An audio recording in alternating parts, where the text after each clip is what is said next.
into this game? Well, that's what, I mean, I spoke about this last night in a meeting. It's about what mindset the players have turned up with. This is all about mindset. It's all about, we know what we've got to do. The players look engaged. They look like they're in the right mindset. I think we need to carry that through tonight's training, and then it's over to the players. And you know, we can help them through the game and the games, because we've got 3 games. And I just think that the players know what's expected of them, and there's probably a slight, I don't know, anxiousness about them, which is good, because they're playing against a good team, but we are on home turf. So yeah, the mindset is key, and I think the players' mindset is good. All right, And finally, yeah, go ahead, Robert. Finally, from me, confidence-wise, just playing at home, you know, how confident do you think, how confident these players are and the mood that they are going to this game? Well, it's the same thing, isn't it? I mean, you spoke about mindset just earlier, and the mindset is we need to be confident about what we're doing. We can't worry about what the Mexicans do. We've just got to look at their soft targets, see if we can attack them, and make sure that we're confident in being hard not to beat. I mean, Mexico will be thinking the same thing about ourselves. So it's very much about on the day, the team that wants it the most, and if we can, we know what we've got to do. All right, so can we have one? Thank you, Coach. Yes. Thank you, man. Thank you, Robert. Can we have one other person stepping up? Is that Yes, Coach. Scott, Livingston Scott? Yes. Livingston. Yes, Mr. Bailey. Morning to Coach. Morning, Livingston. Yes, Coach. I know your experience, the team having no fans, having fans, and now back to no fans.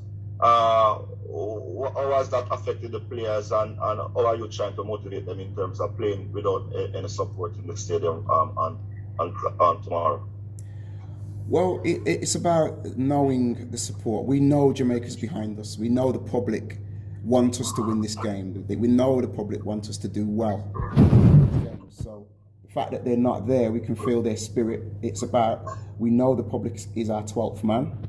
We know they can push us along, but because they're not there, we have to carry their spirit with us in the game. And I've got to motivate the players by just keep reminding them of the people's support. We've got people in the hotel saying we really believe in you.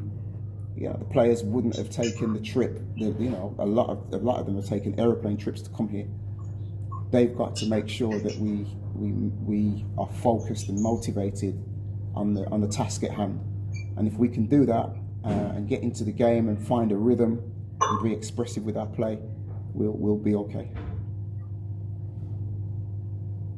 How much have you emphasized the importance of winning this game to the Coach? Well, I've definitely made the point of that we've got to take one game at a time, and we've got to be hard to beat. Now, winning the game, yes, is really important, but not losing the game is quite vital to what we're doing. So it's really, really important that, yes, we want to win every game that we play. The type of coach I am, I play to win. However, during the game and during the story, it could easily change. So yes, the players already know. The people are born winners, and the players already know what we need to do and what we want to do. Like we say, it's about going out and executing the plan in the way how it was set out to be, and then having thinking players who can adjust and adapt to what the game gives them. All right, Mr. Scott?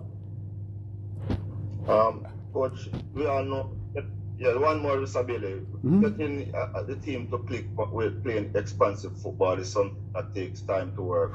Would you think it would be a good backup plan to have Mr. Grant in your squad, just to say somebody you can call and I didn't hear the last bit, my friend. Would it be a good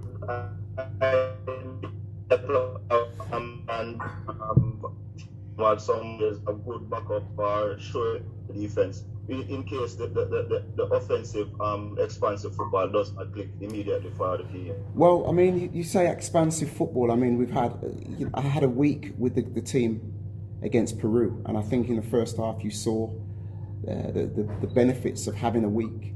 I've had 2 hours, or will have had 2 hours with this team.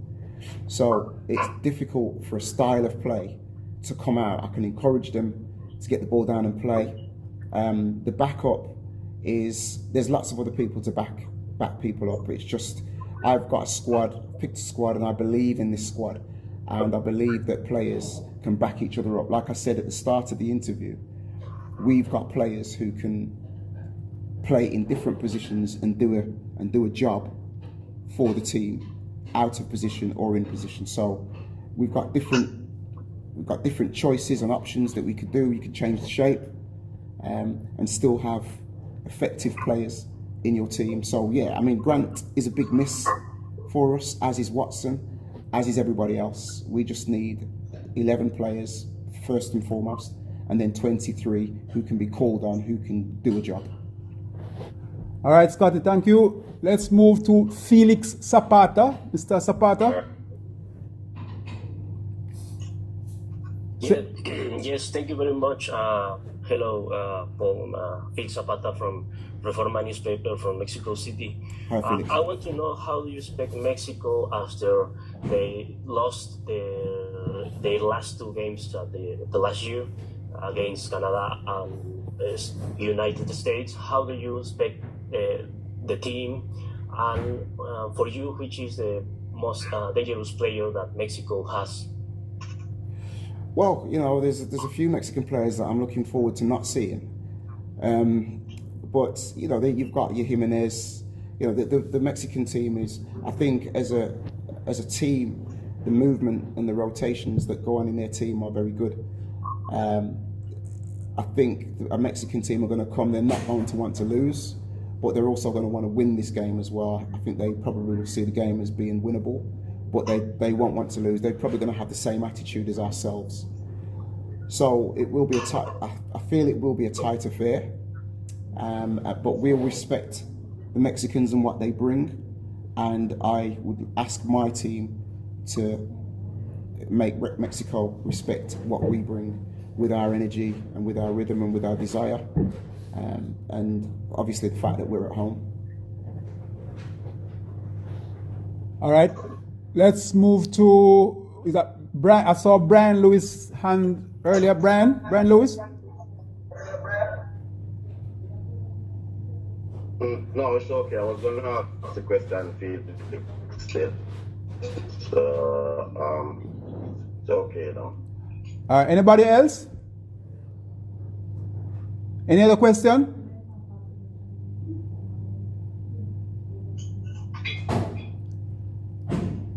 Who is this? Sports down the middle. Let's hear you. Go ahead. Yes, good morning, Coach. Good morning. Good morning. Morning, everyone. What's the I don't want to really have the approach, but are you looking to play a counter-attacking game against Mexico?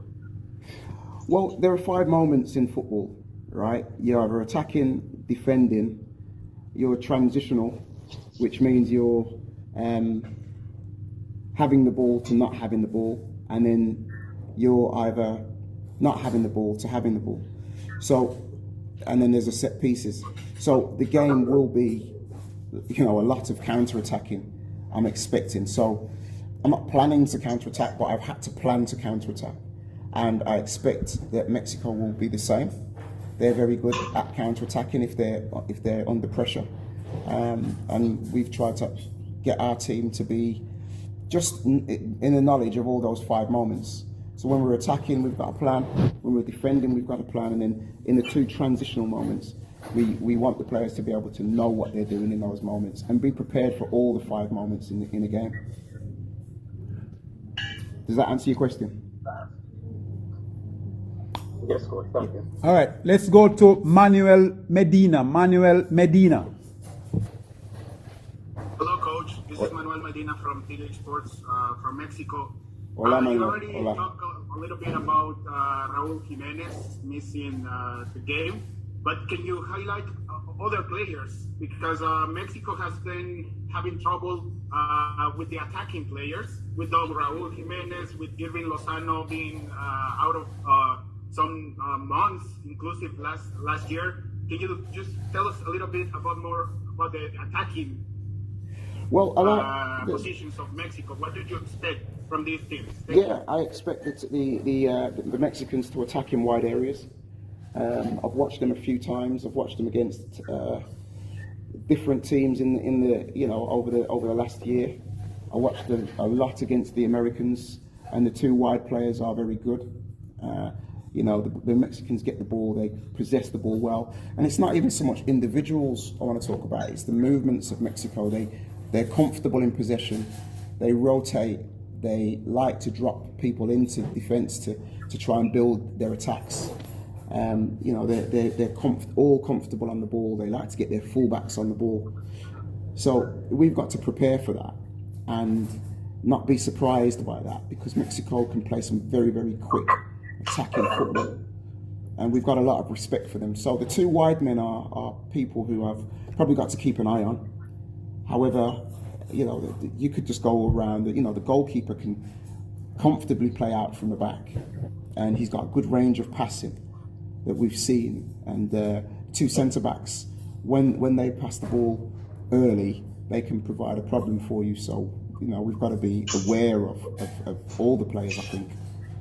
All right, thank you. Let's go. We have 3 more questions, and we're going to close after 3 more questions. So let's go to Jermaine Brown, I think it is. Jermaine? Thanks, sir. Good morning, Coach. Good morning. Is every member of the Jamaican team on the island? Because we understand that the newcomer in Kevin Stewart hadn't arrived as yet. So just checking to find out if every member of the squad is on the island.